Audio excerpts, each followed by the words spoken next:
Hello বন্ধুরা, সকলে কেমন আছেন? আশা করি সবাই ভালো আছেন। তো আমি এখন আছি উল্টোডাঙা। আমি এসেছিলাম আমার একটি পার্সোনাল কাজে। তো কাজটা মিটিয়ে বাড়ি যাচ্ছিলাম, দেখলাম এই কাকা ঝালমুড়ি বিক্রি করছে। তো খুব খিদাও পেয়েছিল, দুপুরবেলাও ছিল। তো কাকাকে বললাম ঝালমুড়ি দাও তো 10 টাকা। কাকা ঝালমুড়ি মাখছে। যদিও 10 টাকা ঝালমুড়ি হয় না, তবুও ঝালমুড়ি হচ্ছে 20 টাকা থেকে 30 টাকা। তবুও আমিও কাকাকে রিকোয়েস্ট করলাম, তো কাকা বানিয়ে দিয়েছিল 10 টাকা ঝালমুড়ি। তো এই কাকা হচ্ছে একদম উল্টোডাঙা বিধাননগর স্টেশন নেবে, উল্টোডাঙা আসলেই টোটো 10 টাকা নেবে। উল্টোডাঙার সাইডেই কাকা বসে ঝালমুড়ি নিয়ে।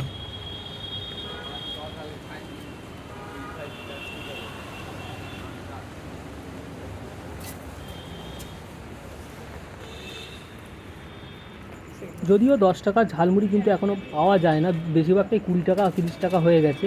তবুও কাকা কিন্তু কোয়ান্টিটিতে অনেকটাই দিয়েছিল ঝালমুড়ি মাখা। তো চলো ঝালমুড়িটা আমরা খেয়ে নিই। তো ভিডিওটা ভালো লাগলে অবশ্যই শেয়ার করে দিও, লাইক করে দিও। দেখা হচ্ছে পরের ভিডিওতে।